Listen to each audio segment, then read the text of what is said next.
was I wrote a poem for Cutthroat, which is an amazing outlet. I wish that people knew just how hard Pam and Bill work on this, and the editors, that it is such an amazing and different outlet that doesn't just speak truth to power, but also walks the walk of being inclusive and doesn't just hide behind bumper stickers and flags. And so that's a critical thing in this world. So I'm grateful to be a part of Cutthroat.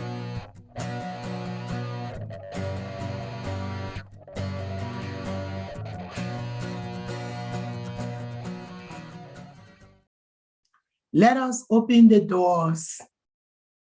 Let us lift the shutters over the thresholds of the doors. Let us remove the bars from the doorposts. Too many chickens are coming home to roost. And it is not the storm. It is not the August or September hurricane. It is not the storm that's driving home all the angry of heart, all the hate that, like aged tar on broken pavement, has lifted onto the roads. And now too many chickens are coming home to roost. Let us open the doors not to let them in. Let us open the doors to let us in out. Do not turn down your lights. Do not go to bed with your eyes closed. Do not let out your young sons. Do not wander into unknown places. Do not listen to the wind. Too many roosters have come home to drive us away from town.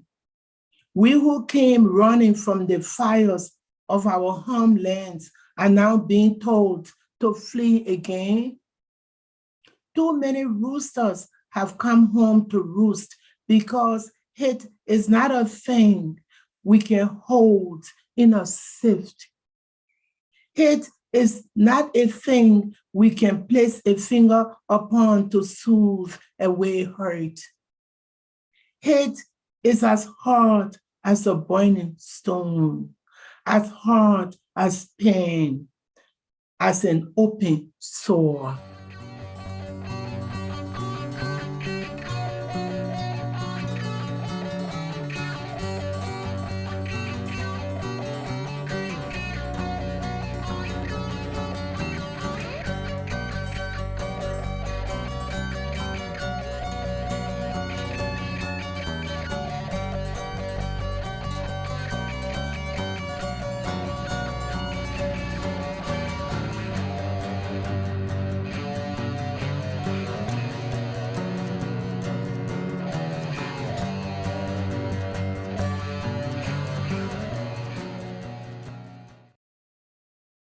They say the road to hell is paved with good intentions, but then maybe they have not been far enough south to walk the long sandy path.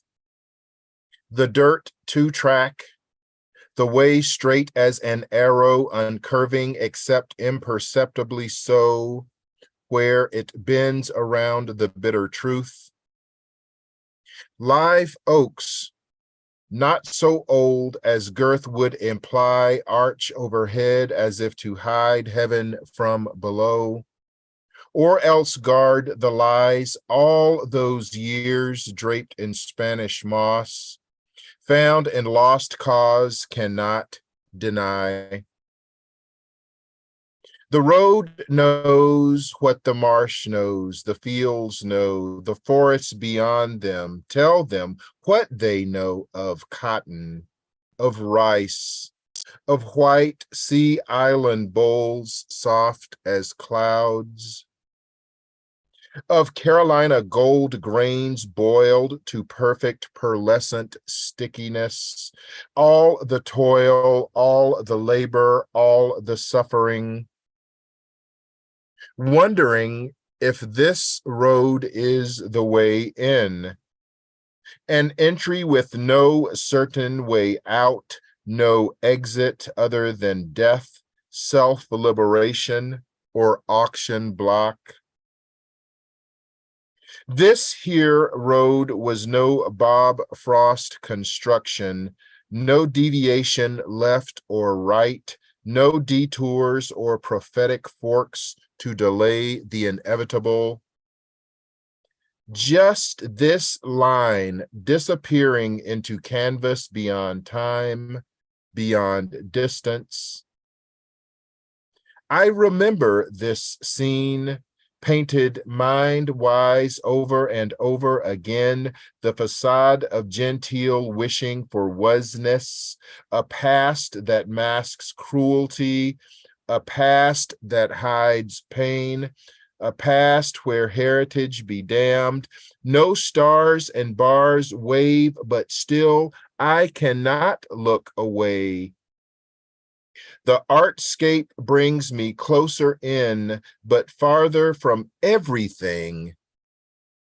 Look, can you see where the light fractures hope? Where the parallels track to a point converged somewhere out there?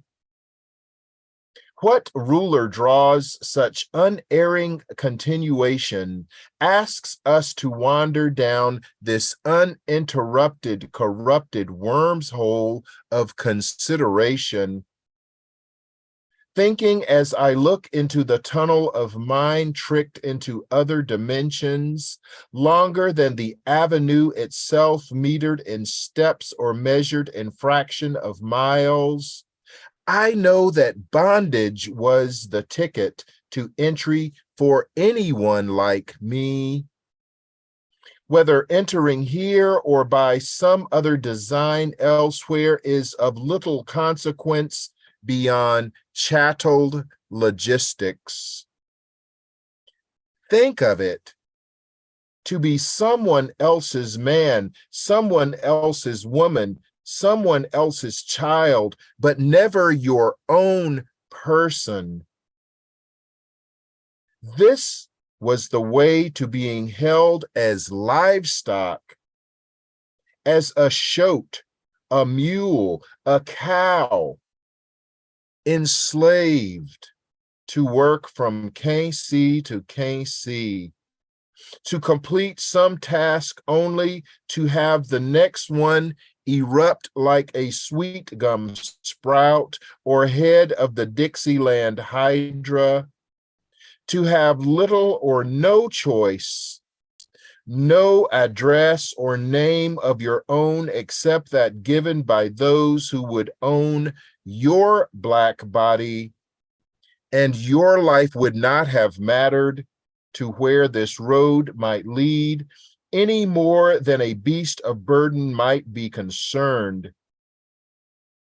There would be no critical theory to dispute, just the fact of law, separate, unequal, and only 3/5 human.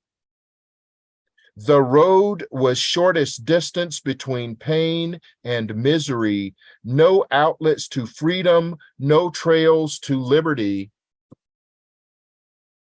This road, straight as an arrow or a lead ball shot to kill a freedom seeker, or a lynch rope stretched taut in the night over a Quercus virginiana branch, strange fruit hung to sun ripen. I stare in, and all the unstraight revealed as avenue offers direct point A to B, reclamation of old times not forgotten to me. Antebellum is cause for celebration for more than I can stomach. Straight can be the geometrical hypotenuse, or the linear shortcut, or that well-intended Hades highway, otherwise mapped as I might not have survived. There is less unbent the longer I look in. Unerring straight is an illusion, Crooked grows clearer the longer I stare. There is no turnaround apparent, no place to reverse. It is one way in, no way out. What lies unseen beyond its end is the life the ancestors lived.